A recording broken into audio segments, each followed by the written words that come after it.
Allô, bonjour, chers abonnés. C'est le conseil des entreprises qui revient avec cette nouvelle vidéo pour vous parler de la notion du budget programme. Parce que la plupart des abonnés m'interpellent, inbox, pour me demander de faire un exposé sur la notion du budget programme pour qu'ils puissent vraiment comprendre de quoi est-ce qu'il est question. Parce que vous savez, le Cameroun s'est arrimé à cette nouvelle nomenclature budgétaire et la plupart des Camerounais ne savent pas de quoi est-ce il est question. Alors ce matin, je viens donc vous parler donc de, de ce budget programme et son impact sur la performance économique au Cameroun au cours de ces dernières décennies. Vous savez, par la loi numéro 007/2006 portant régime financier de l'État, le Cameroun a donc décidé, n'est-ce pas, d'expérimenter cette nouvelle nomenclature budgétaire qui est tout simplement le budget programme. Ce budget programme prend effet à partir, n'est-ce pas, du 1er janvier 2013, après le discours du chef de l'État du 31 décembre 2012 qui s'adressait à la nation et avait beaucoup plus priorisé la notion de plan d'urgence parce qu'on s'était rendu compte qu'il y avait beaucoup de projets d'investissement qui étaient en arrêt, qui étaient bloqués parce que l'enveloppe budgétaire qui avait été allouée à ces différents projets était sur un an.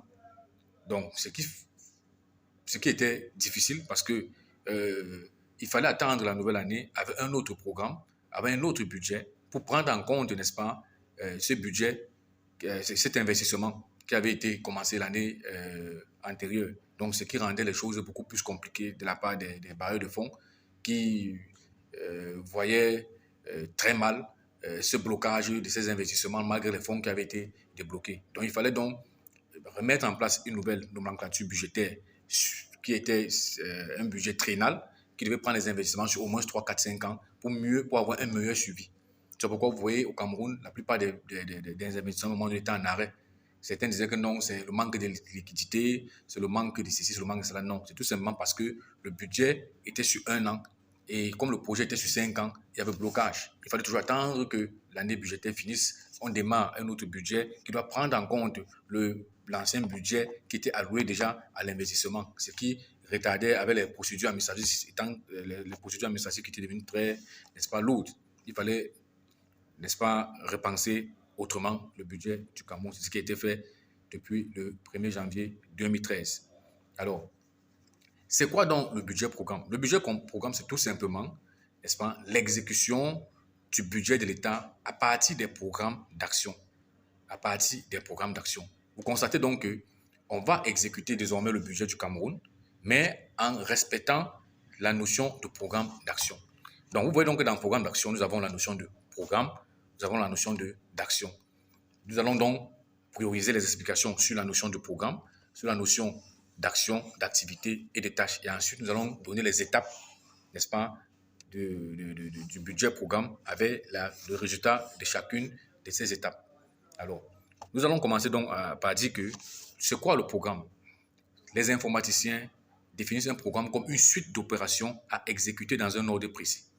Mais sur le plan de la gestion, sur le plan de la finance, le programme donc, c'est un ensemble d'actions qui nécessitent des moyens matériels, des moyens humains, tout autre moyen. Donc, l'objectif permet, n'est-ce pas, de résoudre un problème économique précis au sein d'une administration de manière à avoir un impact environnemental. C'est-à-dire que le budget programme a pour objectif de résoudre un problème au sein d'une administration publique tout en ressortant l'impact environnemental de ce programme. C'est de ça qu'il est question. Maintenant, c'est quoi l'action?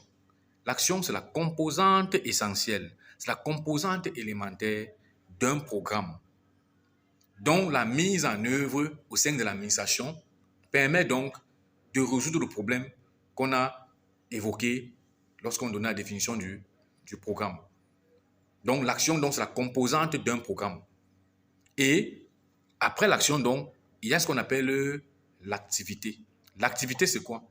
C'est un ensemble de tâches. Quand tu dis que tu es en activité, c'est-à-dire que tu as un ensemble de tâches que tu dois exécuter. Donc, c'est un ensemble de tâches Donc, l'exécution permet de résoudre le problème posé au niveau de l'action et au niveau du programme. Et après, donc, l'activité, donc, il y a donc ce qu'on appelle la notion de tâche. Donc, c'est ça donc le contenu du budget programme. Vous avez vu, j'ai cité programme, action, activité et tâches. Donc, le contenu donc, du budget programme, ce sont les actions, ce sont les activités, ce sont les tâches. Et maintenant, chaque administration a deux programmes. Il y a le programme support, il y a le programme mère, c'est-à-dire le programme phare. C'est de ça qu'il est question. Et la définition de chacun de ces programmes dépend de l'administration. Parce que les administrations n'ont pas les mêmes objectifs. Les administrations n'ont pas les mêmes actions ni les mêmes activités. Donc, c'est pourquoi chaque programme est défini en fonction de l'administration au sein de laquelle on se retrouve. Si nous sommes peut-être au niveau du ministère de l'économie, de la planification, de l'aménagement du territoire, ils ont des actions là-bas qui concourent peut-être à aider les entreprises publiques dans le cadre des subventions et autres. Vous allez voir que là-bas, ce programme ou cette action-là a un nom précis. Et c'est ainsi donc que si nous nous retrouvons parallèlement dans un autre ministère, vous allez voir que la notion de programme aura une autre signification. Donc, chaque administration donc, a donc un programme support et un programme phare. Donc, c'est un peu comme à l'époque, on disait que le budget du Cameroun est divisé en deux. Il y a le budget d'investissement et le budget de fonctionnement. C'est pratiquement la même chose. Donc, l'autre est là pour le fonctionnement, l'autre est là pour les investissements. Voilà, mesdames et messieurs, en quelque sorte, la notion de budget programme. C'est vrai que ça a été beaucoup plus théorique.